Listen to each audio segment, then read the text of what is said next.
Ya, saya pikir ini bukan ranah untuk melakukan eksekutif atau legislative review. Ini ranah yang menyebutkan bahwa adagium in criminalibus probationes beden esse luce clariores. Dalam perkara pidana, bukti-bukti itu harus lebih terang daripada cahaya. Kalau memang konteksnya orang yang disuruh melakukan itu harus tidak dapat dipertanggungjawabkan. Eksekutor alias sosok yang menembak mati Brigadir J, yakni Baradae atau Richard Eliezer, kini resmi dituntut jaksa dengan hukuman selama 12 tahun. Tuntutan tersebut dibacakan pada persidangan, Rabu, tanggal 18 Januari tahun 2023, kemarin. Tuntutan yang dinilai memberatkan sang Baradae tersebut disambut dengan kontroversi dan perdebatan panas. Pasalnya, Richard mengantongi status pelaku saksi alias Justice Collaborator, JC. Tuntutannya, inilah wujud bahwa hakim, termasuk jaksa, termasuk penegak hukum, wajib mengikuti, menggali, dan memahami nilai-nilai hukum dan rasa keadilan di masyarakat, Zilvia. Rasa keadilan di masyarakat. Pak Jasman pernah mengomentari soal ini. Sebentar Pak Gayus, Pak Jasman dulu soal rasa keadilan masyarakat. Itukah yang harus dipertimbangkan hakim? Betul. Jadi memang bukan hanya hakim, jaksa pun harus mempertimbangkan itu. Harus mempertimbangkan nilai-nilai yang hidup, nilai-nilai keadilan yang tumbuh dan berkembang di tengah-tengah masyarakat. Di dalam surat dakwaan jaksa itu ada kata-kata demi keadilan. Itu bukan demi kepastian hukum. Yang sedikit tadi saya berbeda pendapat dengan Pak Albert Abbas yang mengatakan doen plegen. Doen plegen itu adalah orang yang tidak dapat melakukan perbuatan yang tidak dapat dipertanggungjawabkan menurut KUHP. Apa itu? Anak kecil, terus di bawah pengampuan, terus kurang waras. Itu yang dimaksudkan di dalam doen plegen. Lah, Eliezer ini bukan tergolong itu, Pak Abbas. Mohon maaf, Tapi kalau memang dari sisi ilmu hukum dikebut Eliezer ini adalah alat yang tidak mempunyai kehendak, mungkin. Itu mungkin. Tapi kalau dimasukkan itu sebagai doen plegen, tidak pas.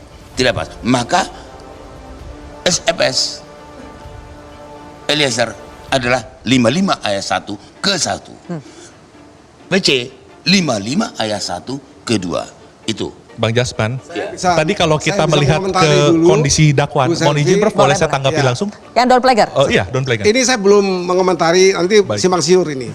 Saya harus mengomentari apa disampaikan ahli yang bernama Pak Albert ya.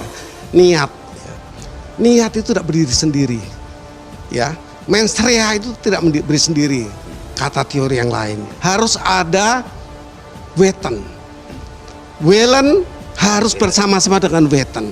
Itu S1 kita belajar itu. Jadi ketika weten atau hukum yang disadari dengan otomatis ini perlu. Dan ini terjadi di proses ini. Dia berdoa. Ada waktu 1 atau 2 jam dia berdoa, si Eliezer berdoa? Berdoa. Apa artinya? Dia sudah tahu mana weten. Hukum Allah dan hukum negara. Welen dan weten. Willnya boleh sama semua orang. Dia punya niat atau dia tidak punya niat untuk membunuh. Ya, mau katakan dia tidak punya niat, tapi niat itu tidak berdiri sendiri. Welen nggak pernah berdiri sendiri. Willingly itu nggak pernah sendiri. Ada knowingly. Ini kesepadanan dari teori-teori mengenai niat. Jadi maksud Anda dengan Richard berdoa itu meneguhkan niatnya untuk membunuh Yosua? Tidak, dia tidak ingin membunuh. Dia berdoa supaya dilakukan perintah ini. Tetapi di balik itu dia tahu bahwa ini melanggar. Dia tahu sudah melanggar. Oke, baik. Boleh saya tanggapi, Sil? Ya, Pak Albert. Sekaligus ya, Sil. Mohon izin Bang Jasman, sependek yang saya ketahui, orang yang tidak dipertanggungjawabkan itu bukan hanya pasal 48 tentang unrestricted fatbar hate, melainkan juga konteksnya bisa dalam konteks adanya vis compulsiva ya kan dalam pasal 48, termasuk juga dalam pasal 51 tentang amteluk bevel. Ya, karena dia menerima perintah. Izin juga saya menanggapi apa yang disampaikan oleh Prof Gayus. Prof, betul tadi ketika Eliezer berdoa, dia tahu bahwa membunuh itu tidak benar, maka benarlah apa yang disampaikan oleh Profesor Van Bemmelen dalam bukunya Hukum Pidana 1 halaman 176. Di sini dalam buku ini, izin Prof, Van Bemmelen mengatakan orang yang menerima perintah jabatan dari orang yang memiliki otoritas, sesungguhnya mereka menghadapi konflik. Di satu sisi nggak boleh membunuh, nggak boleh mencuri, nggak boleh merusak, nggak boleh mengambil barang milik orang lain. Di satu sisi dia menerima perintah yang untuk menjalankan satu perbuatan lawan hukum. Dan pada umumnya Van Bemmelen berpendapat orang yang memiliki otoritas itu perintahnya cenderung untuk ditaati karena ada ketaatan dan kepatuhan. Meskipun tidak ada secara verbal ancaman, itu Iya. tidak perlu ada ancaman, tapi suasana yang terbangun sudah. Maka dari itu Zil, bukan pasal 44 yang lebih tepat, tapi dalam pasal 51. Pasal 51 Amdal Bevel dalam bahasa aslinya itu diberikan oleh Befode Hezak, pejabat yang memiliki otoritas. Nah, otoritas ini adalah memberikan perintah untuk melakukan satu perbuatan melawan hukum. Oke. Makanya ini perlu kekeliruan ini mungkin saya perlu sampaikan, luruskan ya, karena ini memang saya lihat dari bahasa aslinya. Nah, kalau bicara tentang siapakah yang dimaksud dengan orang yang memiliki otoritas, Mahkamah Agung di tahun 2004 dan 2007 sudah memberikan kaidah mengenai itu. Yang pertama adalah ada hubungan secara de facto dan de jure dalam suatu chain of command, hierarki kepemimpinan sedemikian rupa. Yang kedua, Mahkamah Agung mengatakan bahwa ada pengendalian yang efektif, Baik. seperti layaknya di kemiliteran kepolisian. Nah, Oke. Zil, ini penutup dari saya, Zil. Perintah yang diberikan oleh Ferdi Sambo ini, yang merupakan polisinya polisi, membuat seorang Richard Eliezer tidak kuasa, tidak sanggup menolak, mengabaikan, atau menghindari perintah tersebut. Sekalipun perintah itu memang untuk melaksanakan satu perbuatan yang melawan hukum. Oke. Nah. Makanya pasal 51 menghapuskan elemen melawan hukum atau whether delegated. Demikian, Oke. Chris. Jangan cuma itu, baca ayat 2. Ayat 2 itu apanya sebaliknya? Perintah jabatan yang tidak sah, Betul. tidak memiliki kewenangan untuk perintah itu hapus.